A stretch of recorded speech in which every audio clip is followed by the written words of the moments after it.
Hello and welcome to The Engine Room, the podcast where we explore the trends, insights and ideas shaping the future of B2B marketing. I'm your host, Laura Pearsall. I'm the Head of Sales Marketing at Prime Creative Media and I'm joined today by Christine Clancy, our CEO. Hello, Christine. Hello, Laura. Thanks so much for having me again. Thanks for coming back, Christine. Such a pleasure. Each episode in The Engine Room, we unpack the strategies that help B2B marketing companies build awareness, generate leads and drive long-term growth.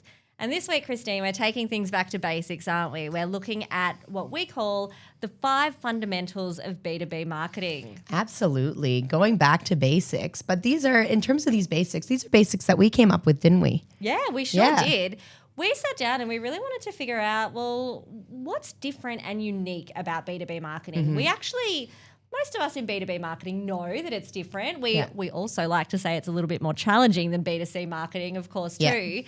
But had we ever really sat down and really contextualized and defined what the differences are? And we sort of felt like we hadn't. Yeah, and it was really amazing because if you think of all the different industries we're across, from mining to manufacturing to transport to coffee, you'd think that you'd need kind of a different marketing for all of these things. But at the end of the day, we realized B2B marketing, there actually are some fundamentals across any industry. If you're selling high value items to a business, there actually are some fundamentals you can follow that will really help you as a marketer. Absolutely. So a couple of years ago, we sat down as a group and we decided, right, we want to define what are the unique things about B2B marketing. And we came up with these 5 items. I'm going to go through them all now.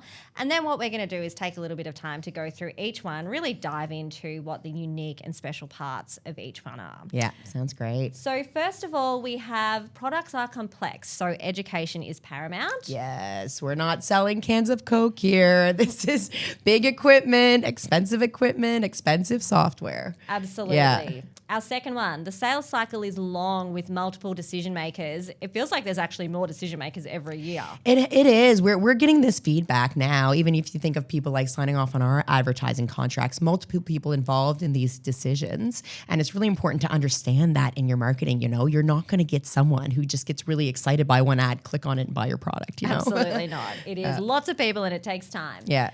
Our third one is relationships with potential clients pave the path to sales. And this one is one that just jumps out at us all the time. It's not a transactional purchase. It is a relationship is key. Yes, absolutely. Once again, it's not things people are just jumping on your website and buying. These are really high value items. People want to buy from brands they trust and from people that you trust. And actually B2B marketing, you're paving the way for your sales team to start that process. Absolutely. Yeah. Our fourth one is brand development and share of voice are critical. This one can catch people out a little bit, I think. Sometimes people think brand is more of a consumer marketing thing, but it's just not true at all. Absolutely. If you think it's a business, and once again, as a decision maker in this business, like I will pay a little bit more for something that's well known in the market because I feel I can trust it. I know they'll be around for a while. Yeah, absolutely. Yep. And our final fundamental is the right communication channels are key. Where you're communicating with your audience makes a massive difference in B2B, probably more so than any other form of marketing. Such a big difference. Again, the biggest mistake we see like a B2B company work with someone who has hire a marketer who has consumer marketing experience, try to move things into the consumer kind of space. And it does not work. It is like such a waste of money. And at the end of the day, you're not going to be able to grow your business. Absolutely. Yeah. Well, that's the 5 fundamentals spelled out. So let's dive in and look at them all in a little bit more detail now. So we'll go back to number 1. Products are complex, so education is paramount. Now we deal with this every single day with our clients. Their products are complex. I mean, it's sort of stating the obvious, but let's actually break that down a little bit more. We are talking about equipment that is worth millions of dollars quite a lot of the time. Yeah. It might have lots of technical components. Yeah. If it's something related to technology or digitization or automation, there's actually a lot of different components, a lot of steps that are involved in actually bringing this product to life. Yeah. And because of that, that education is so important. It's so important. And it's not just that it's complex. Sometimes you're working for a company and what they're offering is actually new to the market. It's something that's going to help businesses, and businesses don't even know that they need it yet. That is one of the most challenging things if you're getting out there and you're trying to introduce a business. You're not trying to replace a product, but actually introduce a new product to their business. You really need to show them how it's going to help them grow. You need to help them make a good business case, and you can't do that without education. Absolutely. Yeah. And that's something that's happening more and more these days, isn't it? Especially as technology advances, as technology changes. Even if we look at ourselves as an example, how much more are we using AI within the business? We're using products that didn't exist 12 months ago. And if we're going to be convinced to take them on, we need to be educated. We need to understand why we should be using them. Exactly. We're going to read a lot. And you know what?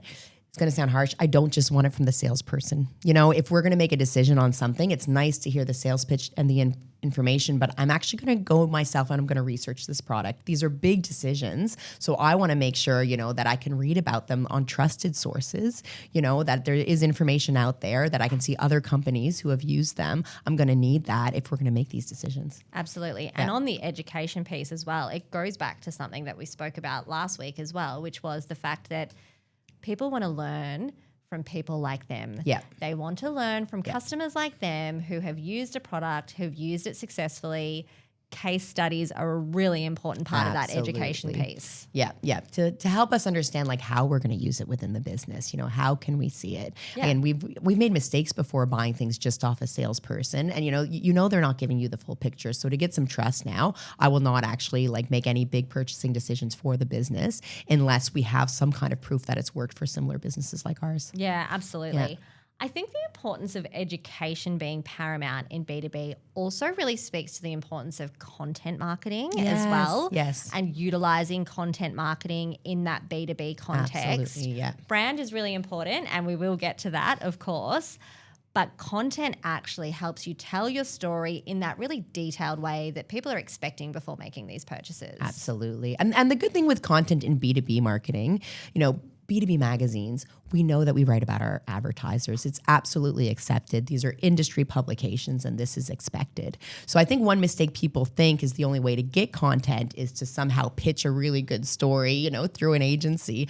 And, if you're trying to get mainstream media, that's what you'd have to do. You'd have to work through a PR agency. You'd have a pitch a story, hopefully make it into, to a newspaper or a magazine or on TV. But in B2B, the great thing is you can just work with a publisher, and there'll be very few publishers not like us, and especially at Prime where content, well-crafted stories, you can get that as part of your campaign, as the basis of your campaign, actually. Absolutely. And if you're working with a really good journalist, a smart journalist, what they're going to do is actually help you put that education in your content, but also package it up in that way that they know their audience relates to. Exactly, yeah. So the key with content, it's make sure you get good content, and make sure you've got a guaranteed audience as well. Once again, working with a publisher helps you ensure not only that you're writing a really great story, but it's definitely going to get out to readers, get out to potential buyers. Absolutely. Yeah. Well, that's probably a nice segue for us to move into our second key point, which is the fact that the sales cycle is really long with multiple decision makers. Yeah. So those multiple decision makers are multiple people that you need to influence. We touched on it a little bit at the start, but we're sort of seeing some of the anecdotal feedback that we're getting from clients that we speak to is that the sales cycle can be sort of average 10 to 12 months nowadays. Absolutely. And even more. Yeah. Well, if you think about it, you're buying, a piece of gear worth hundreds of thousands of dollars, maybe millions. If it's a software, even the implementation within your business, let alone the cost of it, these are really big investments. So to make these decisions, you're going to take your time, you're going to decide about it. There'll be multiple people involved, and you're really going to take your time. And I think the mistake that we see people make in B2B marketing is okay, we've got this new product. We'll do a big 3-month campaign and sell as much as possible. Well, your buyers aren't necessarily looking for your products within those 3 months, they're, it might be 12 months later that they need it. And also they've never even heard of your company. So if you're only in front of them for 3 months, what are your odds of getting that sale if actually it's going to take them 12 months to decide on this product? Absolutely. Yeah. And the multiple decision makers piece, I think, is, again, some of the feedback that we're receiving from our clients is that it's not so much, we've known for a while that it's not one person signing off a purchase, but now we're seeing a lot more and more the buying committee. Yes, It's absolutely. And even here we're doing it. Even here, it's like I'm not making these decisions on my own. Absolutely not. If it's about IT, it's almost the whole IT team that's getting together, getting recommendations, looking at these things. So you want to make sure you're really hitting your industry with as much communication as possible so that you are getting every level of those decision makers. Totally. And that's a risk piece really for businesses. Especially if you're a large business, you need to manage risk. Therefore, you need as many people involved in that decision-making process as possible, which is why we're getting these bigger groups, bigger and bigger all the time. And the other thing I think that we're seeing as well is we're seeing a real mix of demographics within the buying committee as well. It's not just, your most senior members. It's not just board members and senior executives. It's often, it's people who have an actual stake in the use of the product within the business. That can be people that are, quite young, quite junior. And they have very different consumption preferences when it comes to their media and how they want to be educated, really, don't they? Absolutely. I've done it before. I remember we had to make a decision and I brought in kind of a junior person, the person who was going to be using this product every day. We had a bunch of senior people. I was like, how is this going to help you? And then and because they knew about the product, they're like, yes, no, I've heard of that. Everyone's talking about it. It's great. So this is where hitting every method of media consumption, like every demographic. There are some people who will read their print mags, who will find it, in the lobby, but some are going to be seeing it through socials. Some are going to be reading the newsletters. So you have to make sure that you hit everyone. You want to catch people where they are, in terms of their own consumption preferences. Absolutely. And that example that you just spoke to, that junior member of the buying committee in that particular purchase, they actually had quite a lot of influence in the end, didn't they? Yeah, huge. If they had said, sorry, I just can't see us using it. It just would have been a no, after all these senior people who, we got the good sales pitch, we got excited about it. We'd seen this brand around, but at the end of the day, we're just like, have you heard of this product? Is this going to help you? And, if they've had some content about it, they said yes. And then it's kind of good because that your product is also going to help that business. Like you're selling to the right businesses. Yeah, absolutely. Yeah. I think as marketers, the key takeaway for everyone needs to be here that you just need to influence everyone at every level. Yeah. It's not just senior executives that you need to convince anymore. You need advocates for your brand and your business at every layer of a company. Absolutely. Yeah. Every layer of a company, but you don't want to be spreading your your message everywhere because you have to do that really. That's why having an industry focused medium is just so important because you can get all those people within that one medium. Yeah. Yeah. Again, I think this flows really nicely to our third point about relationships with potential clients, really paving the path to sales. Again, I think they flow really nicely. It probably all just naturally makes sense that in this kind of environment, if it's going to take you 10 to 12 months to actually get a purchase across the line, as a business owner, as a representative of a company, you're going to want to make sure you build up some really good relationships with those clients over that 12-month period. Yeah, absolutely. And the best thing you can do as a marketer, set them up for success. Make sure that when they are having to make these cold calls, that you're a company and a product that people have heard about. Oh, I've heard of that. I would love to be involved with that. So that's where you can do a lot as a marketer to help your sales team to build up those relationships. Absolutely. And I think for marketers as well, looking for those opportunities to connect face to face. Yeah. So looking at marketing opportunities, things like events, things like roundtables we're starting to see become really, really popular where you can have that face-to-face conversation. Yeah. It might be, sometimes we have those informal connection points, phone calls, coffee catch-ups. Yeah. Sometimes there's those more formal settings like an event or a roundtable. Yeah.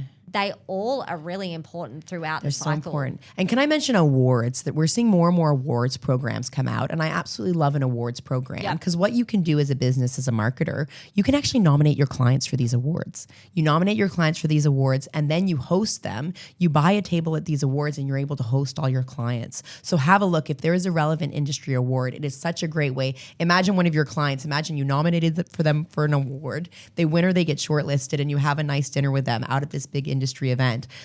You'll be set up for life with that client. It's actually like a mini round table, isn't it? Yeah, Taking it's so fantastic. Table at an awards night. Yeah, that's a really good point. I like that one. Yeah. All right, our fourth point, brand development and share of voice are critical. So brand building, we bang on about this all the time. All of our BDMs know about this. A lot of our clients will know that we spend a lot of time with them, really helping them develop their brand position and actually continue to just educate and influence the market on not just your products. Education about your products are really, really important, but education about who you are as a business, what you stand for, really key too in B2B. Absolutely. And again, you kind of see a mistake where people have a very technical product and they do the education, they focus on the technical side of things. But if you go back to relationships, you want to set your sales team up for success, talking about your business, having some idea of, what you're all about, what your purpose is, and getting that out there will resonate with like-minded businesses who will most likely want to work with you. Absolutely. Yeah. And that share of voice piece, really, really important too. We've seen this, I think we've seen this where it can go badly. Yes. When clients or when companies don't have enough share of voice. They kind of think, you know what, our brand position's established, we can pull back a little bit here. Not the case in B2B. There's always going to be challenger brands. Absolutely. That are going to come and push and take your place. Yeah. You actually really need to make sure that brand piece and that brand positioning is strong consistently. Yeah. And as marketers, fight for your marketing budgets. We see the mistake, like you said, and it's like, when all things are a bit tough, first thing you do, you come and cut the marketing budget. You know what's really going to make things even tougher? Less sales and some challenger brand coming in and taking advantage of that. And we looked back during COVID. We did some studies about brands who had pulled back during COVID and during the GFC. There's some great studies out there, and you can see these brands how much they suffered coming back, because it's like a fair weather friend. 100%. You're around when things are good, and then you're gonna come in, you're gonna disappear, you're gonna come in. So as marketers, fight for a consistent marketing budget and say this is some of the best spending you can do, because this is what's driving sales, and driving sales is what's going to keep your business going. Absolutely. A bit of a side note, that piece around going dark in marketing, it's not just studies we've done. There's some pretty globally well-recognized ones. I'm actually going to link them in the show notes for everyone, because they're really great resources for you to use as marketers to advocate for yourselves, as you say, we need to do. Yeah. And just, again, that share of voice piece and maintaining that consistent brand presence, again, it ties back to the idea of the sales cycle being long. Yeah. And that's something really nice about these fundamentals. I mean, we developed them ourselves. So, we're patting ourselves on the back a little bit here. However, they're interrelated. Yeah. They speak to each other and they connect to each other. And that's just one example of it. Yeah. And they're not that complicated to follow, in terms of get yourself a good content campaign, keep it consistent, keep it out there, talk about your products, talk about what you stand for. And really, if you can do that as a B2B marketer, you will see the sales come in. Absolutely. Yeah. And as fundamentals, I don't think they should be complicated. Yeah, they shouldn't be complex. They should be the basics. Yeah. But we all do this. We all get excited, and especially in marketing. Oh, you can see these complicated sales funnels and different types. And there are some things to that. But especially if you're just starting off in B2B marketing, really get your head around these fundamentals. Absolutely. We get excited by the shiny new toy in marketing all the time. Oh, absolutely. Yeah. But we can't forget to keep our eye on the prize, which is getting the basics right. Yeah. And that brings us to our last one about the right communication channels being key. Yep. Now, this one speaks to, in particular, some of the research that we've done in market in terms of, and that's not so much research with our clients, it's actually research with our audience. Mm-hmm. So our people who are reading our products, these are decision makers. Yep. These are people who are buyers. Yeah. And they've spoken to us about the platforms that they find most influential. Now, we touched on this a lot last week, so we won't go into too much detail about the research that we have conducted. However, what we do know, I think probably some of the key takeaways, print still really, really valuable in B2B. That tangible nature of it, it has influence. And again, it does have influence on those different decision makers, the multiple decision makers, some of your more traditional buyers. Really rely on print. And also today, print is, it's making a resurgence. It was really interesting. I met with a mail house and they were talking about the last election, and they said the biggest uptake in people putting in their ballots by paper were actually among people 18 to 25. Because you know what? People are getting sick of their phones, and there's so much on their phones, and you can just, go buy things. the print magazines, and especially in industry, you know, these sit in the lobbies of businesses. These are at events as show guides. Like they're out there and they've got cut through. They've actually got more value now than they ever have. Yeah. There's a lot of digital fatigue out there. Yes. So balancing, and that's not to say that you can't have really great marketing campaigns with digital. Absolutely, you can. You've got to have great messaging. Yeah. There's a lot of elements that just you need to get right. Just look at everything. Like you can develop a great campaign that actually hits every form of media consumption. Absolutely. And I think tailor the message and tailor what you're doing with your campaign to the medium that you're actually using. Yeah. You know, thought leadership, brand positioning, they work really, really well in print. Yeah. Your digital products, that's where you want to bring in your sort of some of your new techniques. So things like lead generation. Yeah. Things that really just tailor the experience for your consumer that you want to influence for the environment that you're connecting with them in. Yeah, but it is pretty easy these days, one piece of content, and then you just publish across multiple channels. Like that's really the easiest way to design your campaigns. One great piece of content, and then you know you put it, and then when we put it online, we do tailor it for SEO. In the newsletter, we do tailor it, you know, for that, you know, kind of more clickbait thing. And that's what we do that really well here at Prime. And there's lots of great publishers who will do that for you. So for you as a marketer, you just have to produce the one piece of content, and the publisher will make sure to tailor it to all the different channels for you. Yep, and tailor it to how your publisher knows that their audience on different formats engage. Yeah. Create once, publish everywhere. Exactly. We love it. Exactly. We love that expression. Yeah. Well, that's our 5 fundamentals. Now, like I said, we're pretty proud of them. We like them. But once we developed them, we did find that we were able to just constantly be referring back to them. Yep. And it's a really nice, I guess, just platform and reference piece for particularly all of our BDMs, all of our frontline representatives out there in the market. It's really nice to be able to just sort of center some of the work that they're doing in these fundamentals and know that, you know, sometimes when you're a little bit confused or you're not sure how to position a brand or a product, these fundamentals are really something you can come back to and guide you. Absolutely. No. Fantastic. All right. Well, at this stage of the episode, Christine, we're going to have a look at our campaign of the week. Campaign of the week. We really do. We'll get a song one day. We definitely need to get the sound effect for that one. Yeah. So I'm really excited to talk about this one because it really lines up nicely with the fundamentals of B2B marketing. And it's sort of, this is a campaign that touched on a lot of the different fundamentals. Excellent. Which is exactly what we want. Convenient. Take us through it, Laura. Absolutely. Yeah. So, like I say, Campaign of the Week is our chance to really just talk about some of the best campaigns that we're seeing, whether it's strategy, execution, results. It's the best things that we're seeing out there in the market. So for this episode, I've picked a campaign from Jenike and Johanson.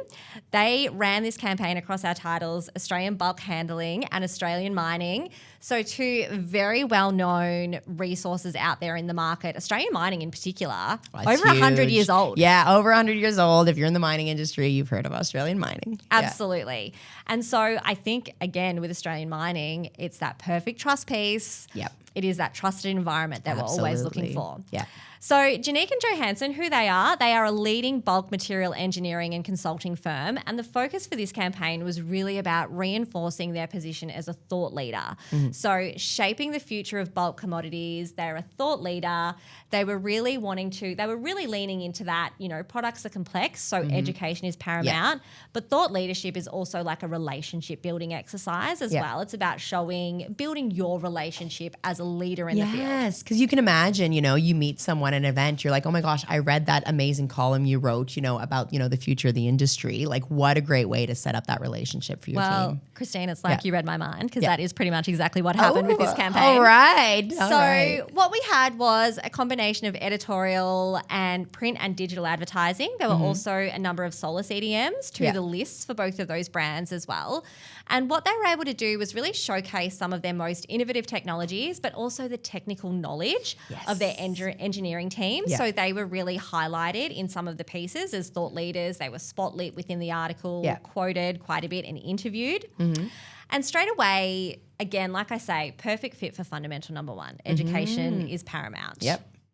So we really leaned into the idea for this campaign as well that products are complex as well. So the content that was being developed, both in print and online, really focused on breaking down real industry challenges. So education is paramount, but if you can center that in a pain point that your customer is actually dealing with, that's where the gold is. Yeah. Yeah. That makes a lot of sense. Yeah. Absolutely. So one of the key articles that they looked at was really looking at why silos fail and the importance of understanding bin loads, which might be a little bit out of the realm of what we deal with day to day, Christine, but for their clients, a very real and very important issue that they need to solve. If I'm running a plant or a farm or something with silos, even that headline, why silos fail, how can I fix that? You can imagine how much that would just get your attention, Absolutely. So really, with that editorial piece, instead of leading with promotion, instead of talking about the product specifically, what they're actually doing was just leading with insight, education. They're really helping their audience better understand the problem before then they come in and position their solution, which is obviously, it's just a sensible way to do things in B2B. Yeah.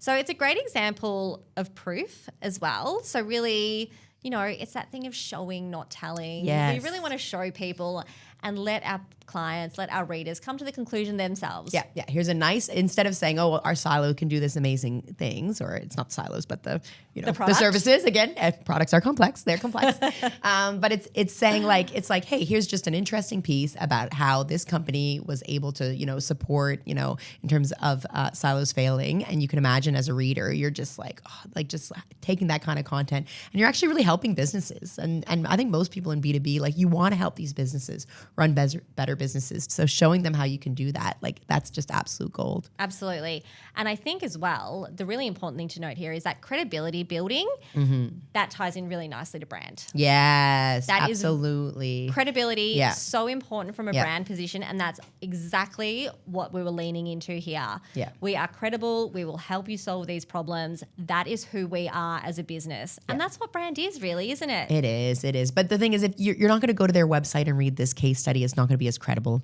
Having it in a trade media, a trusted one like Australian Mining, like ABHR, that's the thing that gives that extra credibility. Wow, this is actually a third party reporting on this and showing this. Absolutely.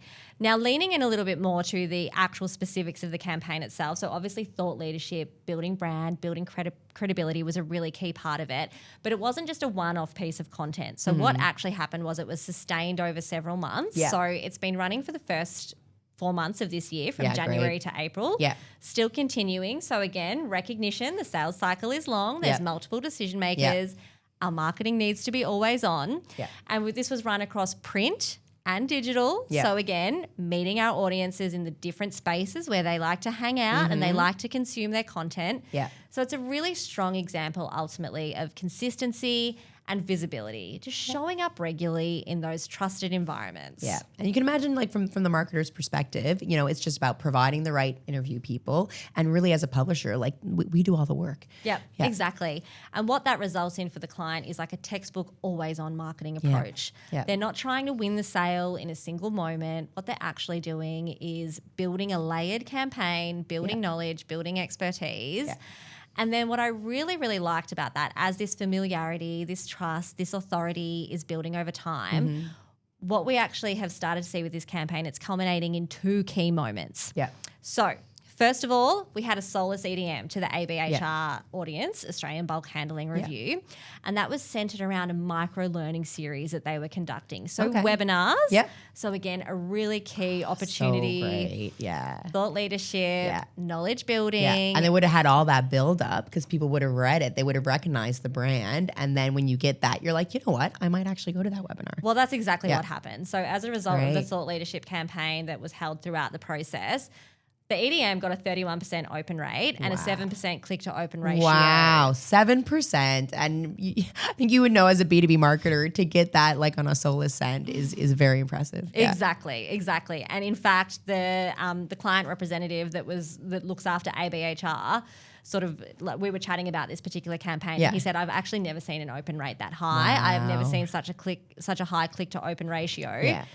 And it really just goes to show if you apply the fundamentals, Yeah, the results do the will work. come. Do the work, but you do have to do the fundamentals in the lead up to that.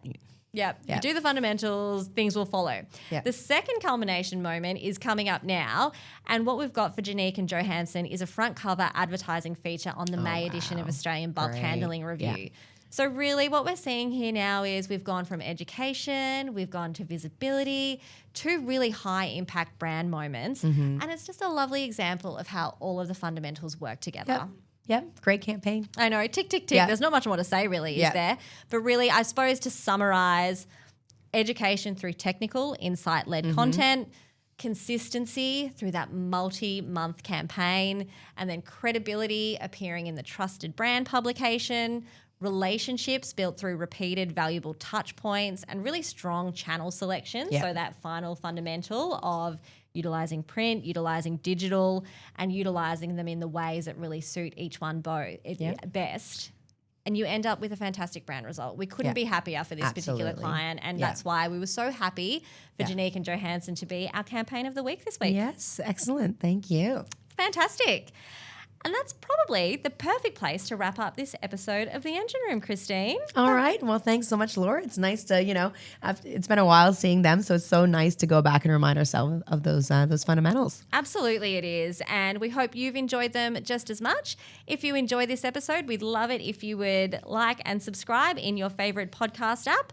But for now, thanks for listening, and we'll see you again soon. We'll see you soon.